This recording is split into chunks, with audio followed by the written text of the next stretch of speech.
Welcome to the BriteVibe podcast. At BriteVibe, we believe everyone deserves to be happy. But in today's world, everywhere you turn, there is division and negativity. At BriteVibe, we have created a global movement to bring 8 million people together who are inspired to live bright, live bold, and share bright vibes. Alone, it can be hard to change, but together we can change the world. Welcome to the BriteVibe podcast. So Jacqueline M. Baker, welcome to the show today. So happy to have you on. Thank you. Wonderful. And I'm excited to be here. Yeah, we're going to talk about leadership today, but we're going to talk about it from, I think, an angle that's a little bit different, which is kind of this, that we're all leaders. And I love that message that you have in your books and in your podcast and the stuff that you put on your website. But you are the founder, to kind of give our audience an introduction, you are the founder of Scarlet, which is a consulting firm that consults businesses on leadership. You also have a podcast. You've written 2 books, one that's just launching now, The Unexpected Leader, Discovering the Leader Within You, which is literally coming out as you're listening to this podcast. So we're excited to talk about that as well. But tell us a little bit about you. And when we say leadership, we're not just talking in a corporate setting. We're talking about everybody's a leader in their own life. And we're going to let the expert talk to us about that. Why on earth, how did you come to leadership or that space? I appreciate that question because it's important that I set the foundation of why I'm in this space before we actually dive deep into it. To be completely honest with you, Matt, I actually have been in the entrepreneurship space for a long time. I started my first company in my early 20s, which is a wedding and event production business that led me to find my love for etiquette and protocol, which I know you didn't mention anything about that, but that is a part of my world. Right. I did read that. I did read that about etiquette. So I'm going to ask you questions about that. And there's one other nuance to that, but I'll wait till I'll let you tell us your background. Okay. There you go. Absolutely. I started Scarlet, our leadership consultancy 10 years ago with the intent to teach etiquette to teen girls, Matt. That was completely interesting. So that's why we started this work. And literally about 6 months into the work, corporations started to call, like the Detroit Lions, like Ernst & Young, like Nike, like Department of Defense, because they really wanted to get access to the training that I was providing to youth and also to professional teams as well. And when I think about teen girls, I also think about the Detroit Lions. No, those two things don't connect. I'm like, those don't connect at all. So how on earth do you connect training etiquette to teenagers to the Detroit Lions? How is that bridge built? I don't get it. Don't do this to me. I live in a household with a super Detroit Lions fan. You are messing up my household right now, Matt. But once corporations started to call, I realized, there's an opportunity, number one, to serve more people. Of course, teaching etiquette to teen girls is really important. Yes. But I realized that, there's this entire different world of other consumers who would be interested in this training as well. And so what I've learned over time, Matt, is that people and organizations weren't necessarily asking for etiquette training. They were asking for leadership training. They were asking us to help them to develop their leaders. And etiquette is one of the ways that we do that. And so now, 10 years into doing this work, we are a fully fledged and fully operating leadership consultancy that teaches to organizations and individuals and nonprofits all across the country and beyond. But truly and honestly, that is how I got into the space. That is amazing. That's amazing. And so help me understand, because, when I'm thinking etiquette, what the pictures in my mind are like, is the fork on the right or is the fork on the left, or, which glass is, which, I'm thinking table settings, which, very rarely, if ever in my life, for those of the people that know me and are listening, have I ever been at a formal dinner where I actually had to figure that stuff out. But I've been to lots of dinners, but not that formal. How does etiquette dovetail with leadership? I guess, how did that, because again, I'm kind of thinking it's a weird stretch from the girls to the Detroit Lions. Now I'm thinking it's a etiquette. I've never heard professional etiquette, I guess, like that. And I've been in a lot of leadership training. I've never heard the word etiquette in a leadership training. So what's that mean? Absolutely. The problem or the challenge that the world of etiquette has is that most people don't think of it in capacities outside of forks, knives, tea parties, the Queen, curtsying, White House state dinners. No one thinks of it outside of that capacity. But the definition of etiquette is the accepted code of behavior for particular situations. That's it. It has nothing to do with fanciness or forks or knives, any of that. And it's funny that we just started talking about the Lions a second ago, because it is the easiest way for me to bring to light how etiquette shows up in our lives. And I'll ask you, Matt, you clearly know a little bit about football. What's one thing that one man does to another man on the football field? It's perfectly fine. No one asks any questions. It's perfectly acceptable. What is it? Yeah. And I do this to my friends just to jack with them, but especially if they're at the gym, right? I'll walk up and they're like on the treadmill, and I'll just smack them on the butt real hard and go, "Good game," right? I'll go, and then they'll just look, they'll turn a little red, and then they'll laugh and look around, see if anybody's watching. Right. And you probably don't do that too much walking down the street. You probably don't do that with people. Right. That's the accepted code of behavior for that particular situation. And now more than ever, considering where we're at in the world, considering the adjustments that we've made from virtual to in person, we need some guidance on what the accepted codes of behaviors are in particular situations. So etiquette expands well outside the dining table. It expands to, okay, if I'm on a virtual call, is it cameras on? Is it cameras off? If I'm navigating from a professional setting to an after work happy hour, is it sleeves off? Is it sleeves on for a woman? Just little things that we just take for granted that we don't really think about, like what's my code of behavior here? And so it's another opportunity for people to be confident in how they're walking and navigating through spaces, especially new spaces that maybe you've never been in before. And so I would think of it more like that versus I'm getting fancy and going to see the queen and I got to figure out which sports to use. So think of it a little bit more like that, Matt. You could almost say accepted social behavior for any given setting when we're navigating. And again, this is all new to me. That's why I love having great guests on the show. It's because it's like, and I do it usually naturally, but I'm not doing it with forethought or like what is appropriate in this situation, so that it's, I guess you're making good connections and you're relating to people. And as a leader, you want to make sure people feel comfortable around you or in your presence, I would assume, right? Absolutely. But I'll take it one step further because I know that you said social settings. It's not just social settings, right? It is also professional settings as well. And as a leader, as you're seeing yourself as a leader, as you are impacting and influencing other people, guess what's happening? They're watching. So if they're looking at Jacqueline as the leader and I am not, doing whatever the accepted codes of behavior are in any particular situation, it's going to be a whole bunch of people that are following me that are going to copy what I'm doing. And then it's going to compound and compound and compound. And so it's not just in social settings. It's also very much professional settings as well. Oh, definitely. And I can think of sometimes in my own screwed up in that manner or said something that was inappropriate. I won't say it was horrible and we didn't have to go to HR to have a discussion, but it was definitely like, Are you sure? I know, well, they didn't go to HR. I'll put it that way. Cause I would have fired them, but no, but I did have to come back and apologize because I realized that as the leader, I was making light of something that probably I shouldn't have made light. It was weird because as I thought about it overnight and then I came back to the team the next day, I just walked into the next meeting and I said, hey, I need to apologize to somebody specifically because this is a comment I made and that was not appropriate for the work environment. And so I didn't want other people to think that that was appropriate because I did realize, well, one, I just needed to apologize. And then two, to your point, I think anybody in a meeting that's speaking or doing anything at that point is leading that meeting because they're talking, right? I mean, everybody's listening. So I just wanted to make sure that we weren't going to foster an environment where joking about stuff was appropriate when it wasn't appropriate, if that makes sense. Exactly. Completely. So yeah, and that was the accepted code of behavior for that particular situation. Right. And so I think, I'm very appreciative that we went down this path of discussing etiquette and the play into it, because I know that etiquette definitely is an abrasive word for many people where they're just like, oh no, it's stifling. It isn't about being inclusive with certain people. And I'm like, that's not what it's about at all. It actually provides a little bit more guidance and an opportunity to feel like you're confidently operating the way that you should be, like what you know to be best. Why is etiquette important in a professional situation? Just so we can get clear on that.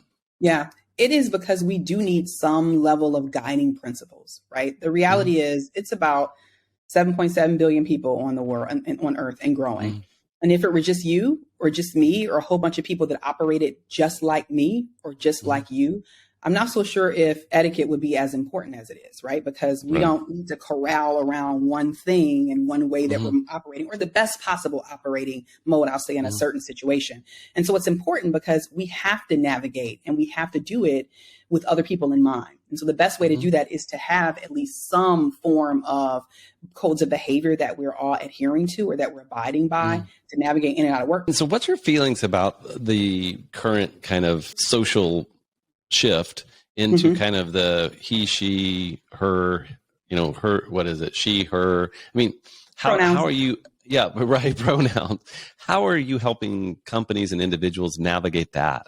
Yeah, that's a great question. I will say when I am not an expert in something, and I can't say, Mm-hmm. Matt, that I am an expert Mm-hmm. in the space of all things DEI, right? I'm Right. just not. Right. And I will say that every day I am learning along the way as Mm-hmm. well. It's Oh. interesting. I was listening to one of your previous episodes with Tara, Mm-hmm. who was the author Yeah. of The Waymaker. Yeah. And I know that that is, a lot of the work that she does. What I'll say is a couple things. When you're navigating in and out of spaces where you're trying to be as respectful as possible and call people what they wish to be called and make sure that you're being inclusive, is to first give yourself permission to know that you're not going to know everything. You might mess up, Mm-hmm. but to go into it with a spirit of learning and a spirit of Mm-hmm. understanding. I think that that is the baseline of, okay, I'm not going to get this right. This is something a little bit new, and let me lean into it. But I think that the world of pronouns is, I wouldn't say it's necessarily changing quickly, but it is something that is a lot more actively discussed versus what Mm-hmm. it was a few years ago. And to make yourself available to learn is what the advice that I'll give people that are trying to figure out, like, how do I navigate this space? But I can't say that I'm an expert in that world. Right. And I appreciate that. And as you were saying that about kind of being in a learner mindset, I remember when George, the unfortunate death of George Floyd a couple of years ago, and pre-COVID, gosh, a couple of years ago, that's probably been 3 or 4. Yeah. And I saw so much diversity and everything on, people posting all stuff on social media and Facebook and all this. And I just got angry and I said, you know what? I'm tired of watching. I'd want to get with a group of people and just sit down and have a discussion about this topic. And so I got 20, I just put it out on Facebook and I think we had 20 or 25 people. And, we just sat down and we broke into small groups. I said, I just would like to have discussions and I just went in total learner mode. In fact, I said, I'm going to be the most ignorant person in the room right off the bat. I said, I am terrified. I do not know what to call somebody of African American descent. I said, is it African American? Is it black? Is it? I said, I don't know. And of course, I had diversity in the room. And I remember this big buff bodyguard guy, a school bodyguard. He's a real. If I don't know what to do, then engage with people that are in that space, so that I have a deeper understanding and compassion and knowledge and empathy for whatever they're going through. Right? Yeah, I would say too, Matt. A couple other just key important things while we're in this realm is, I appreciate that when we first jumped on in our pre-conversation, you were very adamant about finding out how I wanted to be addressed. Are you Jacqueline? Are you Jacqueline? Are you Jackie? Right. I said, you can call me all those things except for Jackie. Like, I don't go by Right, of Jackie. course. Right. And so I am very much of the perspective, and I am hugely in support of people being called what they want to be called. Right. Do some people who I know whose names are Jacqueline choose to be called Jackie? Yes. The woman who actually did the foreword for my book, Jacqueline M from the New York Times, she prefers to be called Jackie, but our names are spelled exactly the same. And so I'll say that's a major thing, is call people what they want to be called, despite what you think they should be called. Right. I want to call you this. I have a nickname for you. Yeah, but that's not my name. And so I do think that when we take ourselves out of it and realize that there are other people who want to be called a certain thing, that also helps you to become a bit more comfortable with the idea of maybe calling somebody something that you don't think that they are, or you don't think that they should be called. So call people what they want to be called. But I really appreciate your willingness to humble yourself, right, in a spirit of learning. Because truly, at the end of the day, that's what leaders do. Like, leaders can do hard things. We can do hard things. And sometimes hard things is having a conversation about something that you're not comfortable with. You're getting a little sweaty about it. Some anxiety is piping up. Leaders can have hard conversations. And so I think it's time for us to accept, number one, that we're leaders, and two, we can have hard conversations.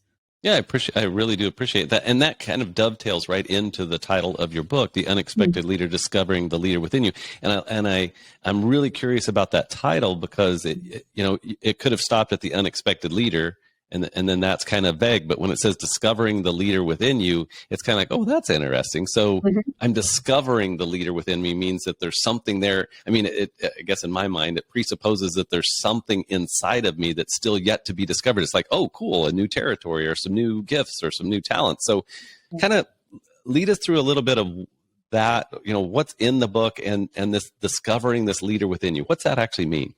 Absolutely. as you start to think back throughout your life, Matt, or any of Mm-hmm. listeners today think back throughout their life, we all have had little forks, little accomplishments, big accomplishments Mm-hmm. along the way that we tend to either brush by, we tend to totally forget about, we tend to not put a bright light on. We've all, or many of us have signed off on our first apartment, signed off on our first mortgage. Mm-hmm. We have dealt with difficult bosses. We've created other little humans. We've raised aging Yeah. parents, or we've supported Right. aging parents.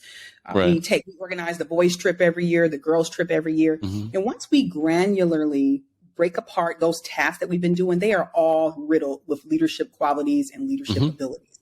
But we just brush past them, or Mm-hmm. we live our regular lives. And then when we show up to work one day, we leave those leadership skills on the other side. Oh, me delegating things out for my family reunion, no big deal. It is a big deal, right? And Right. why aren't you taking those leadership and those delegation skills on the inside of the workplace? And so discovering a leader within you is, as a tagline, is just such an opportunity to remind people that throughout their entire life, probably starting very young in their life, they have been exercising or engaging in activities that have helped to define the leader that's within them. But they have to remember that. You have to remember, like, oh, I did this and I did that. And really that equates to this in the workplace. That equates to having great communication skills in the workplace. But I just leave it at the front door. And so truly, we could have stopped at the unexpected leader. I could have done that in collaboration with my publisher, which is Wiley Publishing. Organizations that I'm involved with, I gave an example on the podcast, I think a couple of weeks ago, but we had a lady that came in and just fresh out of college came in, and she was actually assigned, I had a gym, and she was assigned to clean, kind of basically clean the equipment, make sure everybody was safe on the equipment. And within a month or two, she had just taken upon herself to just step up and start taking care of other stuff. And nobody asked her. It wasn't in her job description. And over the course of 2 months, she went from basically being almost like an intern type status to being on our executive leadership team, because she was so engaged in, and she didn't set out to be a leader. She just did it because it needed to be done, right? If she saw something, it needed to be done. And she engaged in a way that she led others, because she also didn't step on toes. It wasn't about overachieving it was literally, how can I contribute to the overall good of this organization? And it was just amazing to see. So when we're talking about discovering this inner leader within you, we all, if we're alive and breathing, we have had to lead. We do lead every day, whether we recognize it as a quote unquote leader. Because I think sometimes the leader tag gets pushed more into the business realm. Sure. And it's like, no, we all lead All day. All day, even if it's ourselves, we are in charge of leading us, which means we're also influencing leading others, right? Absolutely. And honestly, that is one of the key pillars of the book. Mm-hmm. When I talk about leadership levels, I put forth the opportunity for people to see themselves immediately, not like, oh, when I do this, when I cross this threshold, once I make this amount of money, when I buy these types of clothes. No. Our leadership model really has 4 levels. The core, the foundation of it all, is the most important one. It's self-leadership. You are responsible for leading yourself. You're responsible for getting yourself up every day and doing whatever it is that you're supposed to do. There's self-leadership. There's leadership of others. There's leadership of organizations. There's leadership of communities and movements, right? So there are opportunities at lots of levels throughout your life for you to see yourself as a leader. But that self-leadership, that foundational component is so important. The other thing I'll say too, Matt, is it is a lot easier, and I'm sure you probably recognize this since you've been in a space of influencing people for some time now. It's a lot easier to lead other people, to lead organizations, to lead communities, to lead movements, once you've already began to see yourself as a leader, right? Because you're like, okay, there is an expectation of me as a leader, a way that I should be coming across, a way I should be influencing other people. And I know that from the self-leadership standpoint. But what often happens, and I know this has happened to me, and it may have happened to you as well, that maybe you're doing a good job at your workplace, right? And someone sees you doing a good job. They're like, oh, you're fantastic. Come on over here and lead these people, right? Do these things. Right. And you're like, wait, I guess, right? Number one, I don't really know how to do that because I've never really seen myself as a leader before. And then you in your mind think, oh, let me take a step back and work on myself. Right? Because now I'm leading other people and I'm going to need to be seen a certain way. But if you would have seen yourself as a leader throughout this entire time in the first place, once it's now time for you to lead other people, I wouldn't say that you're done working on yourself, because you never really are, but you're a lot further along if you've already seen yourself as a leader. And so doing that as early as possible. I mean, a lot of the young people that I teach as early as 12 or below, I'm implanting this concept that you're a leader. That's the first pillar. And then I'm assuming, are there three others? Self-leadership, absolutely. Self-leadership, the leadership of others, the leadership of organizations, and the leadership of community/movements. And so there are four pillars. Nice. Very nice. Very nice. And then so once we've identified that we're a leader, which again, we all are, no matter where we are, what we're doing, at the base pillar, to your point, we're leading ourselves. Right. And I think sometimes that's the hardest some days. Right. Because it's like, well, I know that you're a slacker in this area. How do I lead myself there? And I need to get a coach. I know that I need to get a coach. So I'm going to throw that out there. I believe in coaching. I've had people coach me throughout the years, either, literally like strength training coaches, or also then, like business coaches and stuff like that. Right now, I don't have a coach. So if you're listening to the podcast, I need a coach right now. FYI. I know. I'm going to get blasted. But I will also say when we're leading ourselves, and just leadership in general, since you work with so many organizations, large organizations, small organizations, the teen girls that are the football team what are the biggest I like it though. What do you find are the biggest mistakes that people make along that path? Okay. Several things. One of the first things that I actually experienced myself, I can remember when I started at a role at AARP, which we can totally dive into if you want to. I remember being brought on board to lead one of the organization's largest conferences that they had every year. So I was doing some event management consulting work several years ago. And I was brought on board to lead a group of a sub-team to help them execute and produce this event. And every week when we met, it was an extensive team from different people from different parts of the organization. I recall coming into the meeting, trying to squeeze my chair in on the side, right? So they're important people, and I'm doing air quotes here in this meeting. I was just trying to fit in on the side. And I was leading the meeting. I was sending out the agendas. I was the whole run of show person. I was handling it all. But I kept trying to squeeze in on the side. So finally, one guy, the senior leader, said to me one day, he said, why don't you just why do you keep doing this? Like, why don't you just sit at the head of the table where you're the leader here? Like, we all know you're the leader. You know you're the leader here. Like, stop trying to wedge your way in on the side.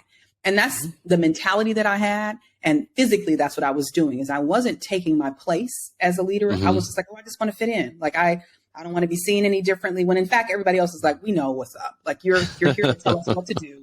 You're here to direct us. And so one of the biggest mistakes is that people don't see themselves as a leader through action, right? When someone says, hey, get up and give the presentation. We're looking for you to direct us, to then do that. So when you have the leadership role, when you have the helm, when you're the captain of the ship, be the captain of the ship. Like, don't try to pretend like you don't have the power or the influence that you have. So that's one big thing. Secondly is the power of your voice. I am a huge advocate of each of us using our privilege in using our voice. And what I mean is, there may be times when you're in the back of a meeting, you're in an all-staff meeting, you have a burning question, and you're just like, let me not say it because it's a silly question. I'm nervous about it. Oh, my manager's in the room and they're not going to like if I ask this question, or whatever it is. More often than not, that question that you're burning to ask, several other people have that same question. Right. You're just waiting on somebody to ask it. And so using your voice. Now, I know when I say using your voice, what I really want to say is public speaking. But I know that public speaking scares the hell out of people. Exactly. Right. And I know this. I am privileged in that in the fourth grade, my favorite teacher, her name is Miss Leanna Jackson. She's still alive to this day. She forced me to be on stages. And so I understood early how to work the stage, how to use diction, how to pronounce appropriately, how to project as a little woman. And I think I have a little bit of a leg up on speaking just because I've been doing it for so long. But that public speaking piece, as you know, Matt, will take you from being good at your job to being someone who's hugely beneficial from a leadership space. And so give yourself permission to use your voice, not cower back. Those are two of the simplest, most important things that I can think of, because if you don't use your voice, sometimes people won't even know who you are, right? So you just stay hidden.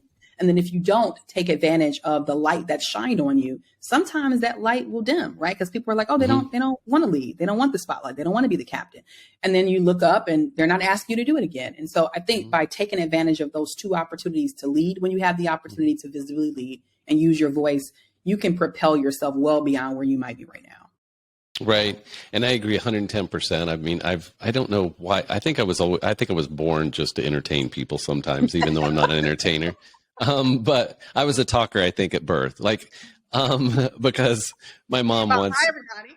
Matt's yeah, here. Exactly. Right. Sort of. My mom tells a story of once when I was 3 years old. And of course, this was in the 70s. So people were a little more free with where their kids, with their kids and the space that the kids had to roam around in. But at 3, she turned around and I wasn't in the house, and that did freak her out. And she went out and I wasn't in the yard and I wasn't at the neighbor's yard.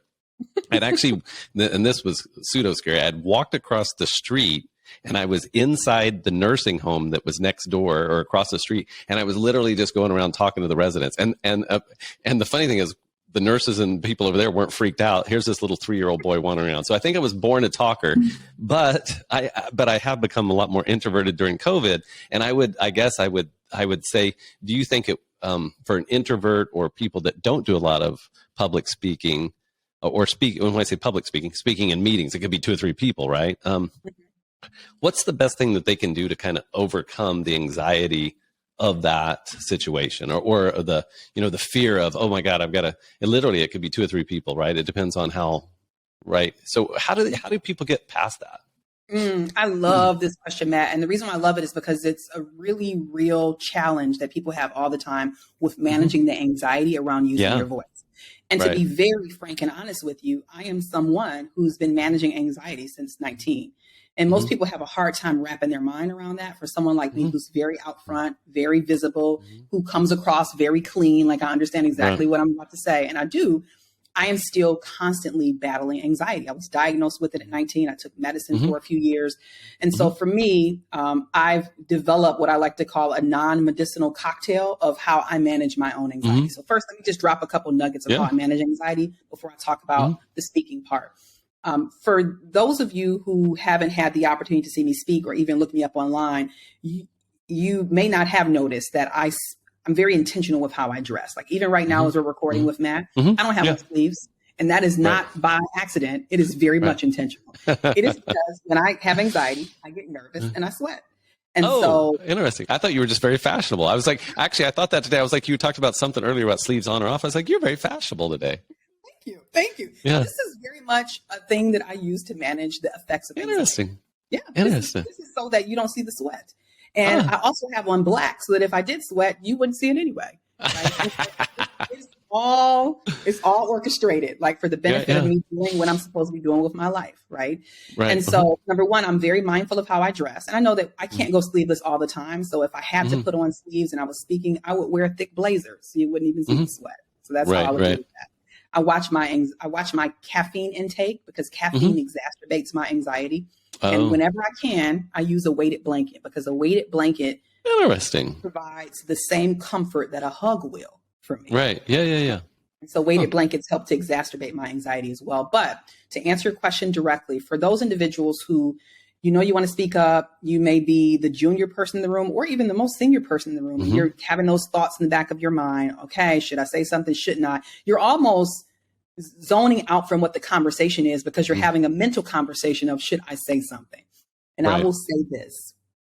So many times, the questions that we have and the answers that are associated with those are hugely beneficial to the other people in the room. And so I would look at it more as an opportunity. Take yourself out of it in that moment and just say, you know what? By me asking this question, I could potentially be benefiting other people in the room who need an answer to this as well. The other thing too is to think about intention and impact. Every time I say something, every single time that words come out of my mouth, I say to myself, the words that you're about to say, you're saying them intentionally. And more importantly, your words are important and they have impact. You have to convince yourself, like the words that I'm about to say, they're important. They're not just me blabbering off. It's not just me talking to talk. They're important. And another reason why you saying to yourself or reminding yourself that your words have intention is because it will help you from not saying anything or from saying stuff when you don't need to say it. So for example, Right. Matt, one of my pet peeves is when someone says, oh, to piggyback off of what they just said, right? Or to pile on to what they just said when the person's not saying anything new. If it's the exact Right. same thing, I'm like, you just prolonged this meeting for another 15 minutes to piggyback off of what somebody else just said, right? Right. And so Right. for me, when I remind myself, Jacqueline, what you're about to say is intentional and has impact, then I'm like, but is what I'm about to say have intention and impact? And then if it doesn't, why am I saying it? But if it Right. does, right, then it's like, well, let me say that. And I give myself permission to say it.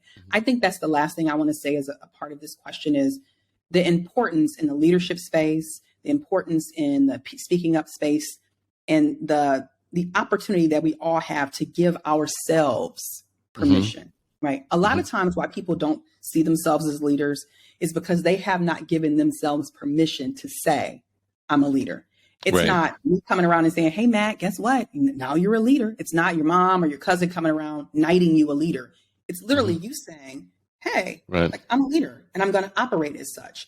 So when you want to use your voice, when you feel like there's something that you want to say, remind yourself that I'm going to, in this moment, I can do this. Like I don't have to ask for permission. I'm going to give myself permission to speak up in a meeting. So all those things weigh into how I recommend someone manages the anxiety around saying something or not saying something, but more importantly, getting out of or into your own head deeper to give yourself permission to say something. Yeah, I really appreciate that because I think, to your point, almost everybody has, and the weird thing is, you put me on a stage in front of 1,000 people, and I will become like this whole. I have a ton of fun, right? That I'm like enjoy, but but I walk into a room where I don't know very many people. I have huge social anxiety, right? I remember walking into a room of people I didn't know, and it was a business setting, and I was actually, I think it was in New York, and I was supposed to be a keynote speaker or a speaker at this event they were having as a credit union association. And I walked in the room and I didn't know anybody. And literally it was one of the most pronounced times. I just broke out in sweat. I mean, I was just like profusely sweating. I had to leave the room and go to the bathroom, like take paper towels. And I was just like, I had not actually experienced that level of anxiety before, but it's because I knew literally no one. And I didn't have any connection. So I think it happens to all of us at some way, level, or form. But, you know, to your point, if you have something important and relevant to say, and even if you're questioning if it's important and relevant, then it is important and relevant. If you're questioning, is this important and relevant, then something about that is coming up to be said. Maybe it's not the exact thing you were going to say. And then I also know the mistakes I have made as a leader or in leadership. Like I was the president of our church for for my rotation a couple of years or whatever that was. And, I noticed that I can be a fairly strong personality, meaning I like to engage or talk with people, but there was a couple very strong voices. There was, I think, 8 people on our board. And I noticed when I was the leader, after a meeting or two, I noticed that some of the people on our church board weren't ever saying anything. And we were in Zoom because this was during COVID. And I was like, you know what? I'm not being a very good leader because I am not making sure that everybody has the opportunity to use their voice. So I'd like to kind of, for leaders out there, I think one of the biggest mistakes that leaders can make when they've been leaders for a while and get too comfortable is that they forget that it's the most effective meetings are when everybody has the opportunity to share their wisdom versus 2 or 3 people sharing wisdom and then everybody else just going along. That's not really, you're not really getting the value, right? You're not getting the true value of what that meeting could be, right? You're not. And I'll say, this is an important stop that we're making in this conversation, how essential it is for a leader to recognize when they will talk so that they will leave space for other people. So imagine that it's a brainstorming, a conversation, and the question is thrown out, what do we all think about this? And when the senior most person in the room, right, speaks up first, it quickly will provide a negative opportunity for other people to not speak up, especially if what they're saying is counter to what the leader is saying. Right. Exactly. And it could be more impactful. The other person could have the solution, the answer, but they will sometimes feel like, oh, well, the leader spoke up. And so this must be set in stone. This is probably the direction we're going in. And then they won't speak up. And so to leave space for other people to comment and develop. The other thing I'll say to Matt, that I think that a lot of leaders, and when I say leaders, I typically mean leaders by seniority or leaders by seniority, I'll say in this particular instance, is When you are the senior most person in a situation and people are looking to you for guidance, for direction, for vision, etc., it is so essential, especially as we grow in our career, that we embrace the importance of delegation and sharing the work, right? Because a lot of times when you grow in your career from a leveling standpoint, you get less and less time, right? Less and less words to say things. When you commit to leading other people, right, in an effective and efficient way, you empower them to get the skills they need to grow, to help scale whatever it is that you're growing, to help build, a bigger department, a bigger business, a bigger startup, if that's what you're doing. And when you don't take your opportunities seriously as it relates to empowering other people to be leaders, guess what happens? You still end up with all the work. You end up with way more meetings than you need because other people don't feel like, okay, I have the autonomy. I'm seen as a leader. I can move forward and get stuff done. And so I think that is also, in addition to what you were just saying about leaders and their voices, one of the other big mistakes that sometimes a lot of vision. Let them actually lead. Don't micromanage or undermine, right? I've seen that happen in organizations too. Absolutely. And I will say that experience of stepping aside, right? I won't even necessarily say stepping back, but stepping aside so they still see you. They know that I still support you, but I'm just over here to the left. That happened to me in a forceful way last year, if I'm being honest. Last August, I contracted COVID.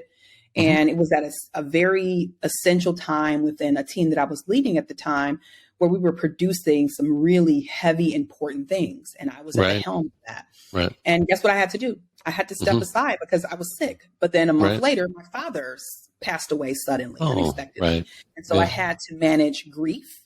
I was managing running a business. I was managing being a leader at a large organization at the time as well. But that was honestly one of the biggest opportunities, unknown opportunities I had in my life to truly challenge myself to completely step aside. Because really, it was a little bit by force. Sickness and grief was totally of course. But it happened at a time when I had already decided I was going to leave corporate, because I left corporate actually almost exactly 6 months ago, early this year. And it was a great opportunity, even though it was sadness on the agenda, for me to allow my team to flourish. Hey, I have been coaching you all and guiding you all. We have 2 huge things that we're producing, and I am not there because I can't be there.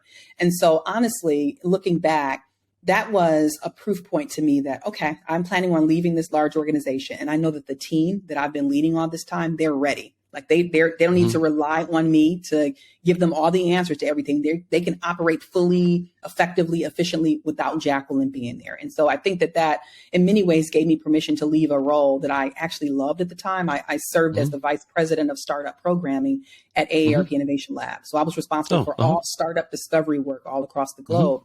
Loved the work, to be honest with you, Matt.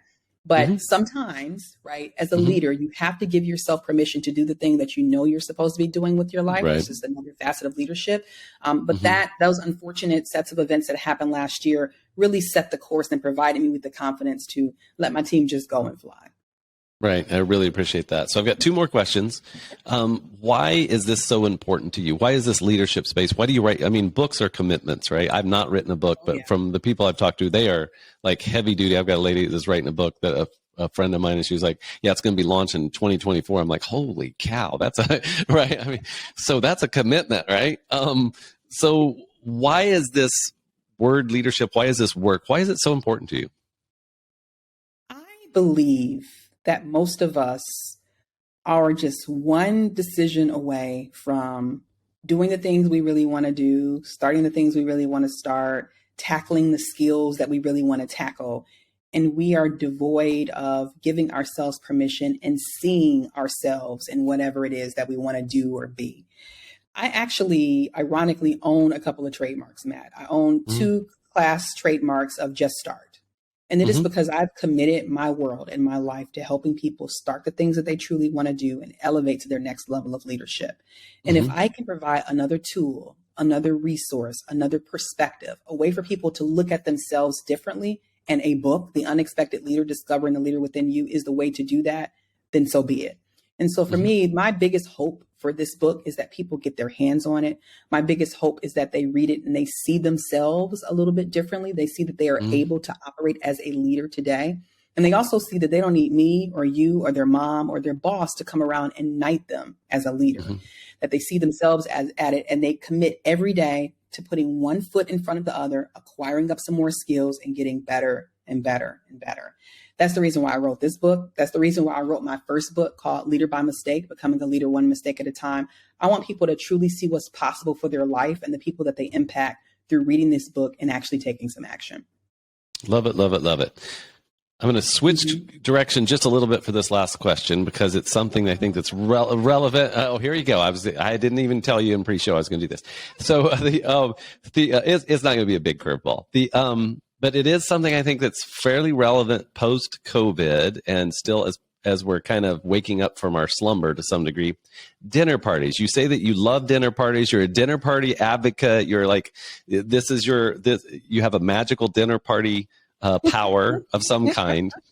So I know this is a little different, but you put it in your bio, so it's free game. The dinner parties. Why do you love dinner parties? It is so interesting as you grow older as a human, how you recognize the things that were implanted in your life early, that you're just like, that's why I like that. That's the reason I am the way I am. And, you could be a fully fledged adult one day and like, oh, wait, that thing that happened when I was 7, that's why I'm this way. Right. Well, growing up, I recall my mother being someone who was very welcoming of having other people over. Like she was the cook in the family. But then as I grew older, my aunt raised me beyond 12 years old. Our house was the safe house. And when I say the safe house, what that means is when any of my friends got kicked out, my cousin's friends got kicked out, you could come stay with us. It was just the safe house. The place to come. Yeah. Absolutely. The safe place to come. The rule my aunt just said is, your payment is chores. So you had to do chores. I love it. And I recognized over time that I got this I'll say superpower implanted in me of appreciating the ability to gather and how important it is to gather and to share space. And luckily, I ended up marrying someone who's just like me. He loves to gather. We can have a dinner party at the drop of the dime, and he's totally all about it. Right. And when I think about people coming into my space, I find it to be an honor and a privilege and important that when they come over, they are thought of, that it is not about me. I put myself in a servant leadership role. You like, what are your allergies? What type of cocktail do you like? Let's have that for you at the front door. I turn more towards what do they want. And for me, it's also secretly another way for me to continue refining my own leadership skills and a way for me to passively pass that off to other people. I believe that people learn the most. I will say that I've gotten out of the routine of, I've never really hosted at my house very often. And I've been married about 8.5 years. And, part of that, most of that we've had small children and kids. And so we've hosted a few times, but we really haven't hosted a dinner party at our house. So yes, I definitely, you send me an invite and I will figure out how to get to your place. Right. And I'll bring my wife and my 2 kids, maybe not the 2 kids. Well, listen, this is one thing I do want to say that's really important because you just made this statement. You said, I don't know if I host well. Right. And I would challenge that. And the reason why I would challenge that is because it is right in the vein of our overall conversation about leadership. The way that I host and the way that I host the guests that come over to my house should have nothing to do with the way that you host and the way that your guests come over to your house. And it's not to say that there aren't some things that are just like, hey, coasters are good, and this is the type of champagne glass that goes with champagne, or any of those types of things. It's more like, are you meeting your people that you're having over in a way that they expect and in a way that feels good to them? Right. And speaking about, the way that I host or I cater to people is about me and those people. And I want people as our, maybe one of our final takeaways to think about that in terms of your leadership style.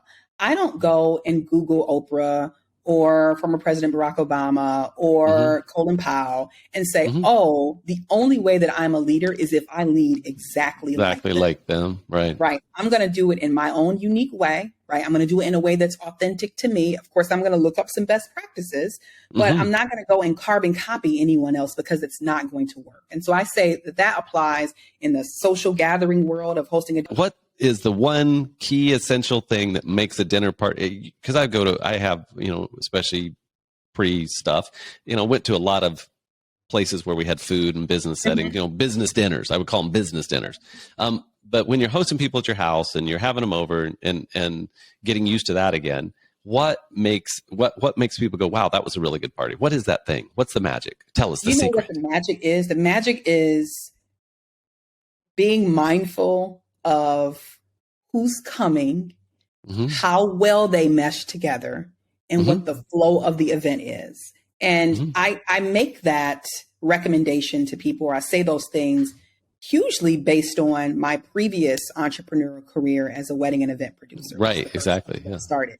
And so luckily, throughout my entire career, while I've made stops along the way, I have corralled all the skills that I've collected up over time, and I use them throughout the things that I have now and the things that I'll launch in the future. But the reason why I say guest list first is because you could have a ton of great friends and a ton of great associates and colleagues, but just mashing people together without giving any thought to, does this chemistry make sense? Right. Do these people belong together for this particular type of event? It doesn't always work out, right? And so for me, it always starts with like, what's the goal? Is the goal here to really make sure that, the married couples that are in our life, we feel supported and empowered? Okay, I guess we're going to have some couples over. Oh, right. Is this event about Detroiters? Because of course I'm originally from Detroit, and I want a safe space for Detroiters to come. Okay, Detroiters can come. And so, so much of it is guest list, right? And recognizing that it's easier to cater to your audience. It's easier to cater to the types of people that you're having if you focus on a common goal or a common focus of why these people are coming. I'll say that. Right. And then flow is important. Like, when are we going to do certain things? But I will say those couple things out the gate are what can make for a fantastic event. I mean, I could talk all day about dinner parties. I know you don't want to do that. Those two things will get you started. I love it. Yeah, you have to come back on the show and tell us all about how do we do good parties in general, but how do we do good gatherings? Because you really talked about that gathering, and I have that in my heart. I have that in my soul as this gathering. I just haven't refined it as much as I would like. I need to give it more intention. I think you just honestly, Matt, you know what I would challenge you to do between now and our next conversation is to just do it. Right. Because you're going to be like, oh, well, let me wait till Jacqueline comes back on the show, then I'll get some tips.